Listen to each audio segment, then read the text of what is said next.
Hello बच्चों, स्वागत है आपका अपने चैनल 10 CRS टेक पर।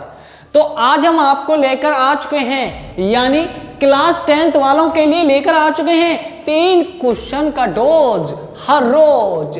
और बच्चों ये सीरीज हमने पिछली साल यानी 2023 बोर्ड एग्जाम के लिए स्टार्ट की थी। वैसे ही हम आज 2024 के बोर्ड एग्जाम के लिए 3 क्वेश्चन का डोज अब हर रोज लेकर आ चुके हैं। तो बने रहिए बच्चों हमारे चैनल पर। तो चलिए फिर आज मैथ के पहले चैप्टर से यानी वास्तविक संख्या से 3 मोस्ट इंपोर्टेंट क्वेश्चन लेकर आया हूं। और बच्चों ये 3 मोस्ट इंपोर्टेंट क्वेश्चन आपके पेपर में जरूर मिलेंगे। तो चलिए फिर स्टार्ट करते हैं पहले क्वेश्चन को। तो जैसा कि बच्चों आप देख रहे हैं और बच्चों आप जानते भी हो कि पहले चैप्टर यानी वास्तविक संख्या में केवल आपकी 1.1 और 1.4 एक्सरसाइज कट चुकी है। इसी वजह से केवल 2 एक्सरसाइज बची हैं, एक 1.2 और एक 1.3। तो उन्हीं 2 चैप्टरों से ये 3 क्वेश्चन हैं। तो चलिए फिर चलते हैं और स्टार्ट करते हैं वीडियो को और वीडियो के साथ क्वेश्चन को।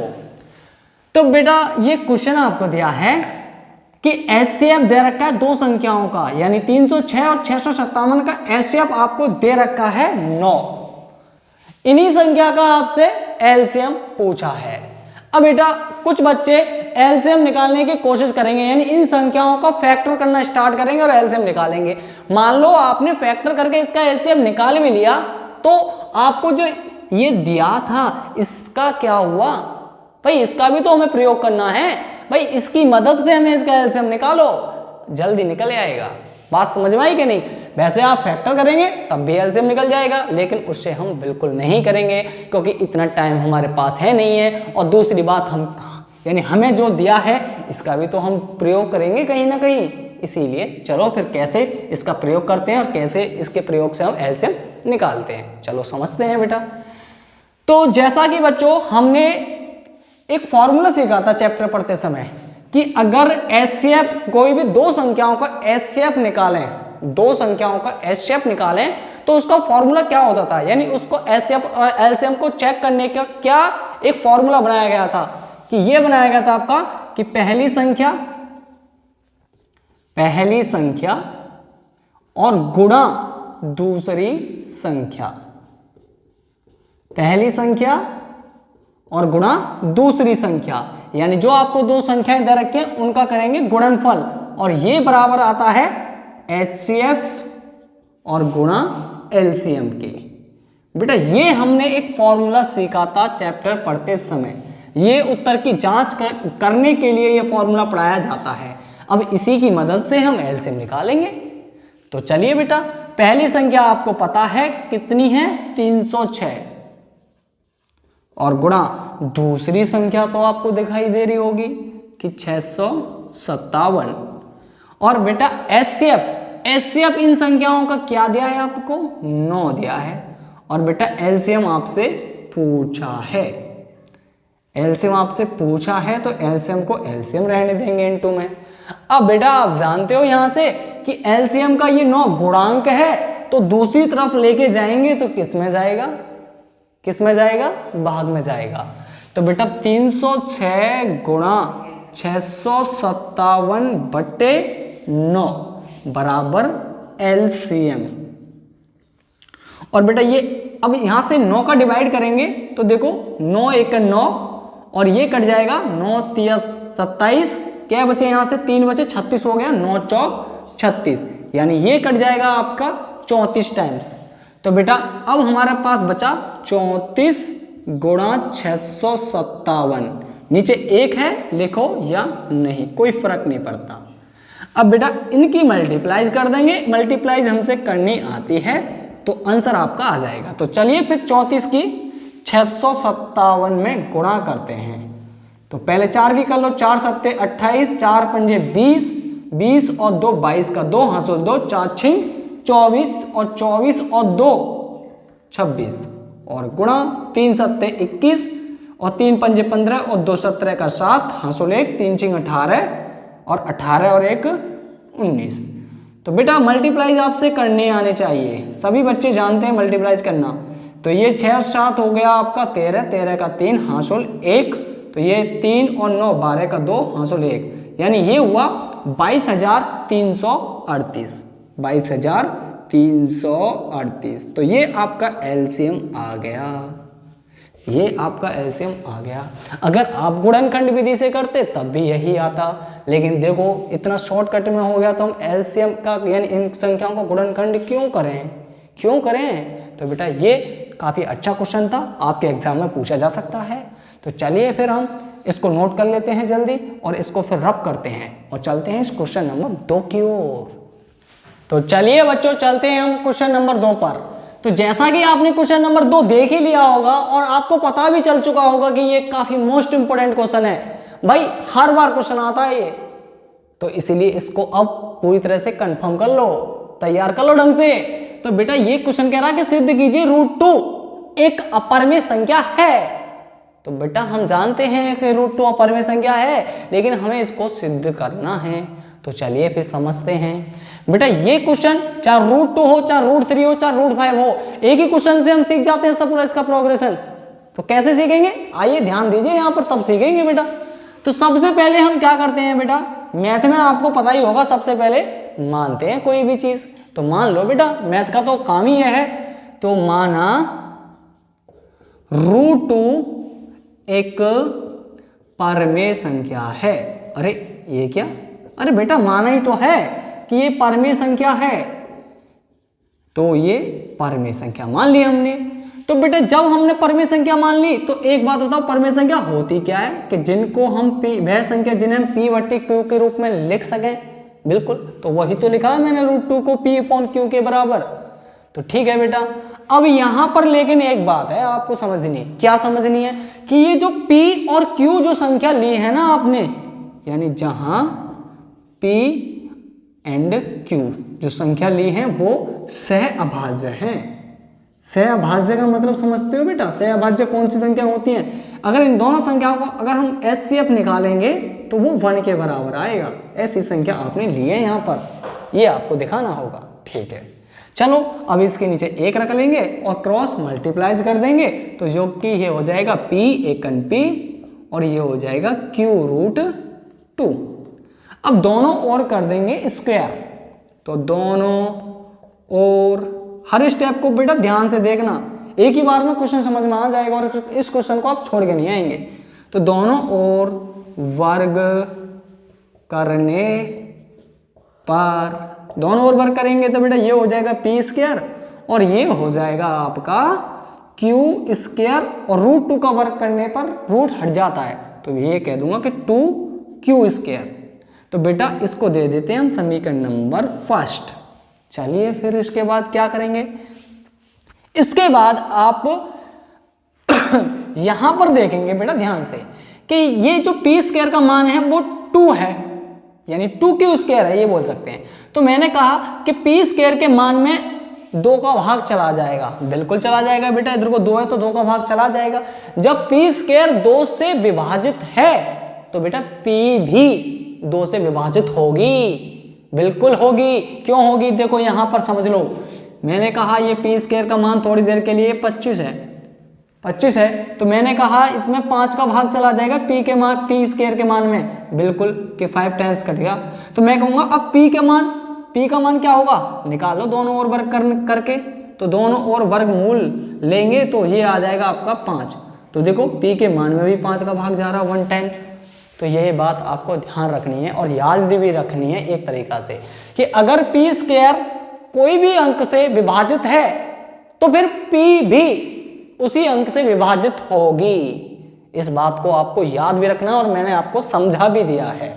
तो फिर चलिए फिर अब ये कैसे प्रोग्रेस आगे चलेगी करते हैं। चलो बेटा मैं यहां पर लिखूंगा कि P² 2 से विभाजित है, यानी इसमें 2 का भाग चला जाएगा। तो बेटा P² में 2 का भाग जा रहा हो ना, तो P भी 2 से विभाजित होगी। समझे इस बात को अभी जो आपको समझाई थी, ठीक है बेटा। अब ये P 2 से विभाजित हो गई है तो मैं अब लिख सकता हूं P बराबर 2K, यानी कोई भी P को यानी ये जो 2 है ये p के बराबर लिख सकता हूँ कोई भी कांस्टेंट यानी कोई भी चर राशि को लिखकर। k की जगह आप r भी लिख सकते हो अगर r से ज्यादा प्यार है तो आपको। बेटा प्यार तो आपको पता है कब होता है, जब r से कोई नाम होगा तभी तो। हाँ, किसका जिसका k से होगा उसको k से पसंद होगा, जिसका r का नाम होगा तो उसे r से पसंद होगा। तो ये बेटा अपनी अपनी पसंद है, ठीक है ना, जैसा आपको उचित लगे। तो हमने ये p बराबर 2r लिख लिया क्योंकि p 2 से विभाजित है, यहाँ से हम कह सकते हैं वही चीज लिख लिया ये वाली, ठीक है। अब करेंगे दोनों ओर फिर से वर्ग, दोनों ओर वर्ग करने पर, जब दोनों ओर वर्ग करेंगे, नीचे दिखाई दे रहा है, ठीक है, जब दोनों ओर वर्ग करेंगे तो ये हो जाएगा p² बराबर 4r², और इसको दे देंगे हम समीकरण नंबर सेकंड, इसको दे देंगे समीकरण नंबर सेकंड। अब बेटा आ जाती हैं इधर की साइड में, तो अब देखेंगे समीकरण नंबर फर्स्ट से, समीकरण नंबर फर्स्ट से देखो यहां पर फर्स्ट समीकरण नंबर फर्स्ट से p² का मान 2q², तो यहां पर p² की जगह 2q² लग सकता हूं, बिल्कुल लिखा जा सकता है। तो यहां पर रख दो 2q² बराबर 4r²। यहां पर मैंने क्या किया है बेटा, ध्यान से देखो, मैंने यहां पर p² का मान रख दिया बस इस p² की जगह, ठीक है। अब देखो ये 2 से डिवाइड हो जाता है 2 टाइम्स, तो ये बचेगा आपके पास q² बराबर 2r², बचा ना, बिल्कुल। अब यहां पर देखो ये p² 2 से डिवाइड थी तो p भी 2 से विभाजित है। अब यहां पर देखो q आएगी हमारी क्योंकि p और q संख्या ली थी। देखो यहां पर मैं कह सकता हूं फिर से कि q² 2 से विभाजित है, तो बेटा q भी 2 से विभाजित होगी। यही बात आपको याद भी रखनी थी, वही बात मैंने आपको समझा दी है, बस यही बात थी और कुछ नहीं है। तो बेटा अब जब ये 2 से विभाजित हो गई है तो यहां पर एक बात नोट करो। क्या नोट करो, यहां पर ये नोट करो कि बेटा p और q, ये दोनों p और q दोनों संख्या जो वो एक ही सेम संख्या से विभाजित हो रही है, एक सेम संख्या से विभाजित हो रही है। तो इसका मतलब क्या है, क्या समझाना चाह रहे हो सर इसका मतलब हमें, कि जब एक संख्या से विभाजित हो रही तो हम क्या करें। अरे बेटा ये देखो, जब एक ही संख्या से 2 संख्याएं विभाजित हो रही हो ना, तो उनका कभी भी तुम HCF निकाल के देखना, 1 नहीं आ सकता, 1 नहीं आ सकता। जैसे भी बताता हूं बेटा, जैसे बेटा मैंने ली एक 10 और एक 5, मैंने कहा ये 2 से विभाजित है, बिल्कुल सर 2 से विभाजित है, लेकिन मैंने कहा ये 2 से विभाजित है, ये 5 2 से विभाजित है कि नहीं है, इससे तो बात बनी नहीं। लेकिन ऐसी संख्या तो होगी ना जिससे ये दोनों संख्याएं विभाजित होंगी।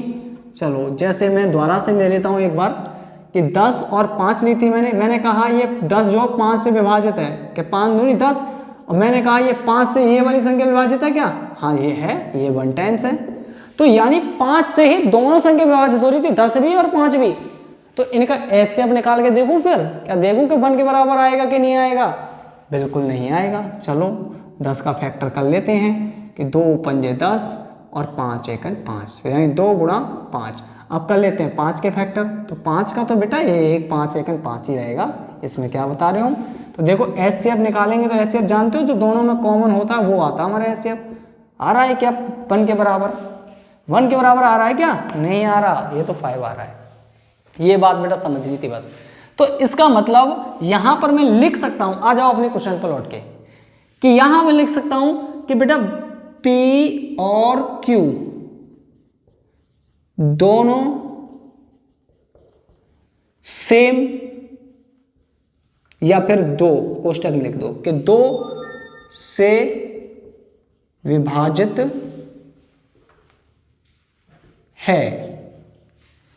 P और Q दोनों सेम यानी 2 से विभाजित है, तो इनका HCF नॉट इजकल टू 1 आएगा, यानी HCF कभी भी 1 के बराबर नहीं आएगा।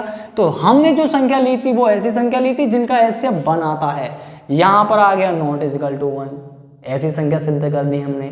तो बेटा यहां लिख सकता हूं अतः विरोधाभास प्रकट होता है, विरोधाभास प्रकट होता है, क्योंकि हमने P और Q संख्या ली थी सहभाज्य, आगे हमारे पास असहभाज्य, असहभाज्य नहीं मतलब बोल सकते हैं, या कोई भी अभाज्य संख्या या भाज्य संख्या जिसका ऐसे मतलब 1 के बराबर नहीं आई। तो अब यहाँ पर हम लिख सकते हैं इसीलिए √2 एक अपरिमेय संख्या है, हेंस प्रूव्ड, यानी हिंदुस्तान पेट्रोलियम नहीं है बेटा, ध्यान रखना मत, हिंदुस्तान पेट्रोलियम समझो, समझ में आ गया ना, हेंस प्रूफ। तो बेटा ये क्वेश्चन 4 अंक में जरूर आपसे पूछा जा सकता है और पूछा जाएगा, पूछा जा सकता नहीं है, तो इसीलिए इस क्वेश्चन को तैयार कर लो, रट लो जल्दी, ठीक है बेटा। चलते हैं फिर आप क्वेश्चन नंबर 3 की ओर। तो ये बच्चों क्वेश्चन नंबर 3 दिया है आपका कि सिद्ध कीजिए कि 3 + 2√5 एक अपरिमेय संख्या है। ये बेटा 2 नंबर में जरूर पूछा जा सकता है क्वेश्चन, ये भी बहुत मोस्ट इंपोर्टेंट क्वेश्चन है। तो बेटा या तो वो √2 जो क्वेश्चन कराया था वो, या ये, इसमें से एक 100% क्वेश्चन मिलता है, 100 to 100%। तो बेटा अब इसको कैसे सॉल्व करेंगे, ये छोटा सा ही क्वेश्चन है, इसमें कुछ खास नहीं है, 3-4 लाइन का ये क्वेश्चन है, तो चलिए समझ लेते हैं। तो कैसे करना है बेटा, सबसे पहले वही चीज करनी है, थोड़ा मानना है कि माना 3 + 2√5 एक परमेय संख्या है, यानी फिर से इसको परमेय संख्या मान लेंगे। बेटा ये पहले की तरह सवाल नहीं है, बहुत ही आसान सवाल है, इस बात का ध्यान रखना, क्योंकि आप देख भी रहे हो और दिख भी जाएगा, देखते रहो बस। जब हमने इसको परमेय संख्या मान लिया तो बताइए बेटा 3 + 2√5 को मैं P/Q के रूप में लिख सकता हूं, बिल्कुल लिखा जा सकता है। तो अब मैं क्या करूंगा, इस 3 को पक्षांतर कर दूंगा, 3 को जब पक्षांतर करूंगा तो ये रहेगा 2√5 बराबर P/Q-3। अब बेटा ये 2 गुणांक है, 2 गुणांक है, तो ये भी दूसरी तरफ लेके जाऊंगा तो किस में चला जाएगा, ये भाग में चला जाएगा, ये भाग में चला जाएगा, यानी 2। तो अब बेटा यहां पर देखो, यहां समझने वाली बात है, बस सवाल हो गया, बस यहां देखो बस। √5 आप जानते हो कि एक अपरिमेय संख्या होती है, लेकिन यहां देखो P/Q क्या होती है, परमेय संख्या, और 3 भी एक परमेय संख्या होती है, क्योंकि जिसके नीचे कुछ नहीं होता उसके नीचे हम 1 लगा सकते हैं ना, बिल्कुल। ऐसे 2 भी भैया एक परमेय संख्या होती है, इनके भी नीचे 1 लगा सकते हैं। लेकिन यहां पर ध्यान देना, क्या ध्यान देना, अगर बेटा परमेय में अगर हम अपरिमेय संख्या जोड़ें, परमेय में अगर अपरिमेय संख्या जोड़ें या गुणा करें या फिर भाग करें तो वो अपरिमेय ही संख्या रहती है, या फिर घटा भी सकते हो आप, अपरिमेय संख्या होती है, यानी इक्वल टू। लेकिन मैंने कहा अगर परमेय संख्या से जोड़ो, घटाओ, गुणा करो, भाग करो, परमेय संख्या में जोड़ो, घटाओ, गुणा करो, भाग करो, कुछ भी करो, आएगी वो रिजल्ट आपका परमेय संख्या, यानी भाग गुणा कुछ भी करने के बाद वो जो संख्या आएगी वो परमेय ही संख्या आएगी। कैसे, मैंने जानता हूं मुझे कि 5 एक परमेय संख्या होती है, मैं जानता हूं 4 भी एक परमेय संख्या होती है, लेकिन मैं 5 में से 4 को घटाऊंगा तो कितनी बची, 1 बची, तो 1 भी एक परमेय संख्या होती है। देखो इस प्रकार ये आपको ध्यान रखना है। तो यहां पर देखो P/Q ये परमेय और ये 3 ये परमेय, तो परमेय में से परमेय घटाएंगे तो परमेय बचा, और नीचे भी परमेय है, इसलिए परमेय में परमेय का भाग लगाएंगे। जैसे मैंने कहा 5 भी एक परमेय है, 3 भी एक परमेय है, तो 5 में 3 का भाग लगाएंगे तब भी तो ये परमेय संख्या बोलते हैं। तो बेटा ये चीज मैं ये दिखाना चाह रहा हूं आपको कि ये जो लिख रहा है ये एक परमेय संख्या है, और इधर आपको अपरिमेय संख्या दिखाई दे रही है, तो ऐसा तो कभी बराबर नहीं हो सकता कि परमेय अपरिमेय के बराबर हो जाए। तो यहां पर लिख देंगे इस बात को कि P/Q-3 और अपॉन 2 एक परमेय तथा यानी कथा √5 एक पारम, वो क्या लिख दी, सही तो लिखा है, ये परमेय है तथा √5 एक अपरमेय है, अपरमेय है। तो बेटा ये बताओ कभी ये बराबर हो सकता है? तो इसीलिए रूट यानी 3 प्लस, यह लिख सकते हैं इसीलिए विरोधाभास, क्योंकि विरोधाभास प्रकट हो रहा है ना, क्योंकि बराबर नहीं हो सकते अपरमेय के बराबर, तो विरोधाभास प्रकट होता है। जब विरोधाभास प्रकट हो गया तो बेटा मैं यहाँ लिख सकता हूँ अतः, या इसीलिए क्या कि 3 + 2 √5 एक अपरमेय संख्या है। यही तो सिद्ध करवा रहा था, तो हेंस प्रूव्ड। तो बेटा बहुत ही आसान क्वेश्चन था, 2 क्वेश्चन में आता है। बेटा ये 3 क्वेश्चन का डोज हम आपको हर रोज लेकर आएंगे। हमारे चैनल पर आप बने रहिए, डेली आपको ये 3 क्वेश्चन का डोज मिलेगा। तो बेटा ये क्वेश्चन आपके पेपर में इतने मोस्ट इंपोर्टेंट क्वेश्चन होंगे कि आपके पेपर में सटीक यही क्वेश्चन मिलेंगे, क्योंकि हर चैप्टर से आप समझ रहे हो 3 क्वेश्चन को छांटना बहुत ही बड़ा है। तो बेटा अब हम आपको बता दें कि इसको 3 क्वेश्चन का डोज खत्म करने के बाद या फिर हम बीच में आपको 100 क्वेश्चन यानी MCQ वाले यानी मल्टीपल चॉइस वाले आपको लेकर आएंगे, और उन 100 क्वेश्चन में से आपके 20 क्वेश्चन आपके सटीक वही आएंगे जो कि आपको मैं 100 की सीरीज में कराऊंगा। तो बेटा मैं आपके साथ हूं आपके बोर्ड एग्जाम तक, तो बस आपका सपोर्ट बना रहे हमारे साथ। आप हमारी अगर वीडियो पसंद आए तो वीडियो को लाइक एंड शेयर जरूर करना। मिलते हैं बेटा कल की वीडियो में, तो जब तक bye bye. Tell me pretty lies, look me in the face, tell me that you